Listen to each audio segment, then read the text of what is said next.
Hey guys, how's it going? I'm gonna be doing a PC build today, $550 budget, so I'm just gonna show you what would be common for somebody who's not used to this. If you're gonna be serious about making a good startup one, I'll tell you the parts to use. I'm just gonna show you, just in case you end up using these parts, how to do it. It's gonna be 7 key components, motherboard starting right here. So this is the MSI B350 Tomahawk. It has light up LEDs with red, which makes it great because our build is black and red. It has 4 slots for RAM, which is great. You could get either 32 or 64 gigabytes max. I'm not entirely sure, but honestly, 32 is still overkill, honestly, so it doesn't really matter. This is the CPU right here. This is the AMD Ryzen 5 1600. I went in and installed it already. This is a pretty tricky one to do. It's because my camera wasn't recording. Sorry about that. So if you guys could find the guide for this particular cooler, it'll make your life easier. Comes with the thermal paste and the cooler, so you don't have to worry about buying those extra. The thing about the Ryzen 5 1600 is there's a 1600X also, and it's better. I think that one's a 3.7, this one's a 3.2. But it was like a $30 difference. Not too much if you have that money, but I just went with this one because it's overclockable to 3.7 easily. Any standard CPU could do that. So which everything is overclockable. If you know what you're doing, you could get it to its max. I'm not going to be doing that to the max. I'll just be doing the 3.7 because CPU isn't really needed to run today's games. The 1600X, I believe, is also overclockable, so you could probably reach like a 4.4. I'm not exactly sure. Again, you have to research that yourself. So the case was the DIY PC Ranger. It was like $20-$30 case. I'll have the prices up. I had 3 case fans, light up and red. You could have seen one right there. The 2 USB ports, USB 3.0 HD audio, the power, the mic, and the headphones. It has 3 slots that you could take out. You can see there. For optical drives, we're not going to be using them, so just keep them in there unless you're going to put one in there, slide it in there. The front, you could put the case fan there, which it is there. And when you turn it on, you can see it through the front. This is the power supply, the RX 300 XT, 300 watt, bare minimum. Please get the 450. I don't know why I got the 300 watt. I wasn't thinking right. Get the 450. This is the Elite 8 gigabyte. If you're going to be serious about making this PC, just for a couple bucks more, get the Ripjaws V series. It's red. It'll go with your build. It'll look more professional because it has a heatsink, and it'll just perform better. For $2, it's worth it. I just went with this one because it's standard. Something that normally one wouldn't trust, just so you can see that it is good. The only thing that we're gonna be taking a huge hit with is the GPU. We're doing the MSI GeForce 710. GT 710. So this is the build right here that we have. I'll be showing you the storage and the GPU right now. But the partial window is great because you could hide, for beginners, because you could hide the cables on the side. You could still see the laminate there in the inside. I haven't removed it. This is voiceover, by the way. Lol. Comes with case fans and everything, so you don't have to worry. This would be a guide for everything. Alright, so first thing you want to do is place your motherboard on top your box. Then you're going to want to screw this in. Alright, and then once you have that ready, you want to make sure you have everything ready. So first thing we're going to do is we're going to install this RAM.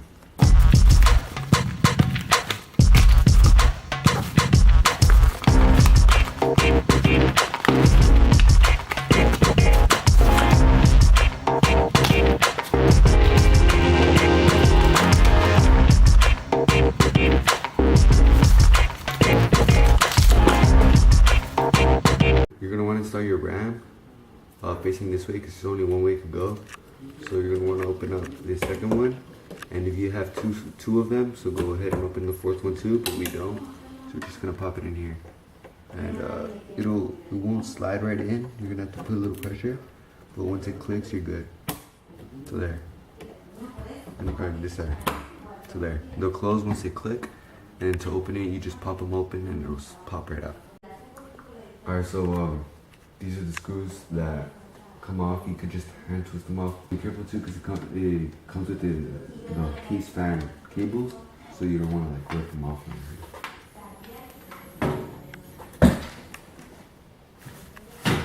Alright, so next, these are all the cables.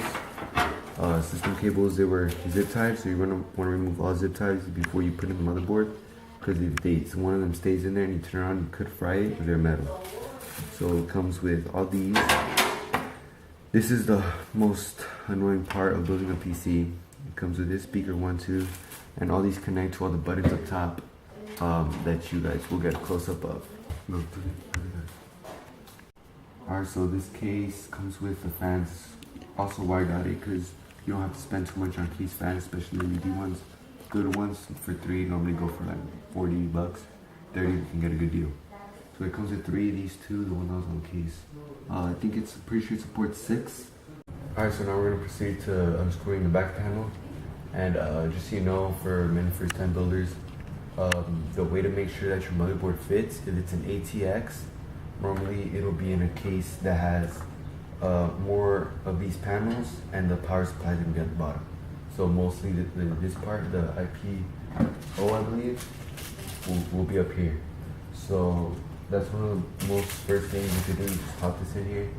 And yeah, so it's black and red. It's a black and red theme that'll go good with this. If you guys are a motherboard this size and ATX, make sure it has the good height. So we're gonna proceed to unscrewing these.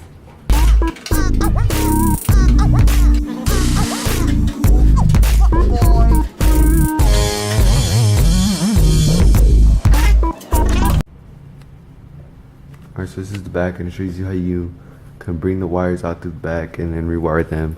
This is how you're gonna put them into the motherboard. And so you're gonna bring most of these cables around the back here, and then you're just gonna like let's say this one, you just rewire it through here or through here.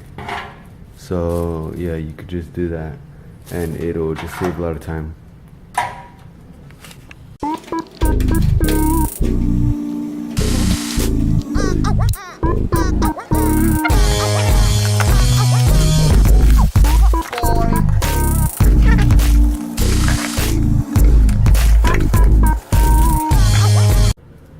Alright, so this is the PSU here. This is just a 300 watt. So honestly, it's not really that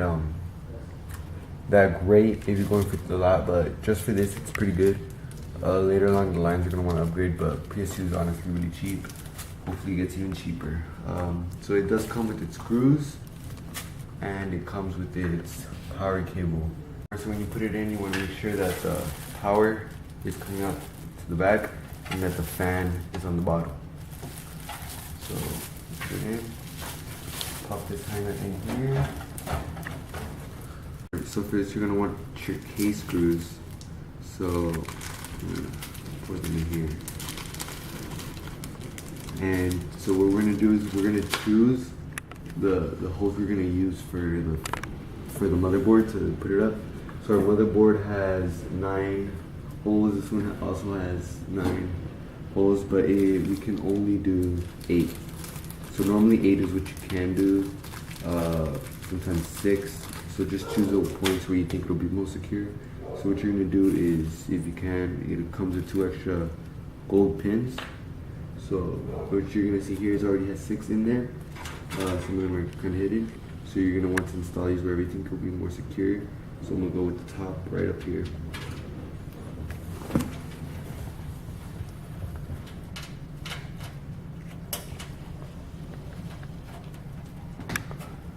And then the bottom right.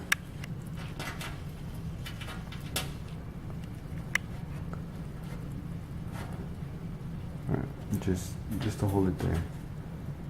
And so now we're gonna put the motherboard there, and then we're gonna secure it with case screws. We're gonna get the motherboard, and we're gonna want to place it with as little damage as possible.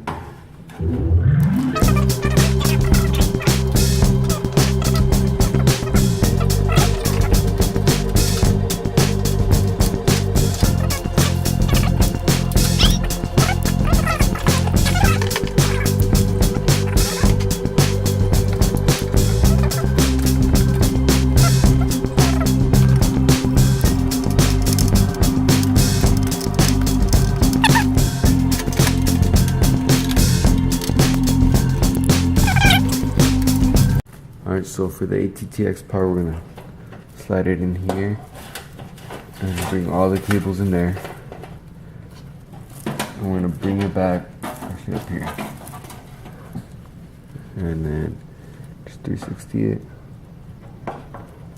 180. Fine. No, 90. Oh no, wait. 190.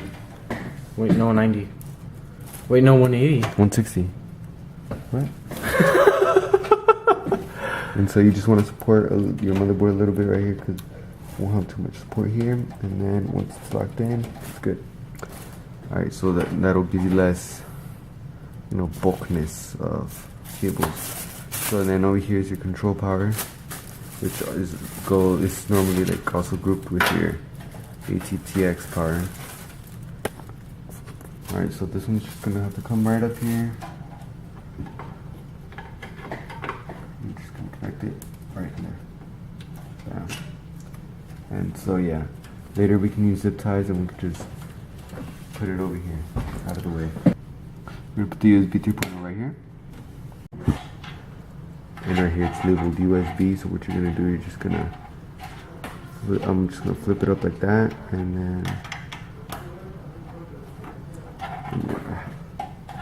flip it up like this, make sure the pin's in the right one, and then in there.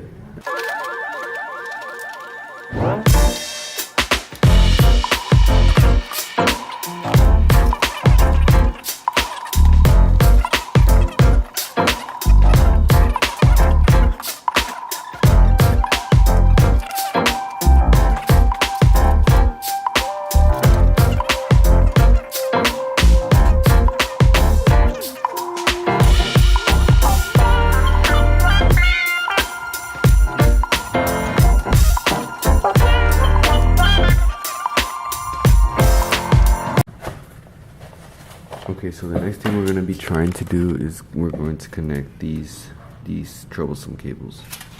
So what we're going to do for that is, it tells you right here on your guide here, right here, JFP1, goes through the slots and how to put it, and it gives you the numbering here.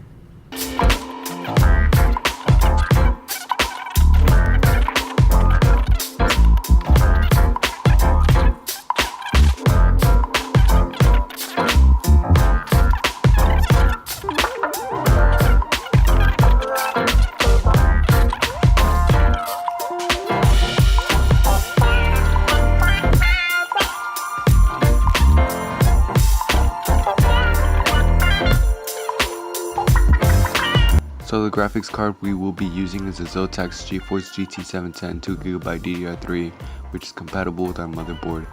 But I will leave a link to $100 extra for the best graphics card you could get for this build right now.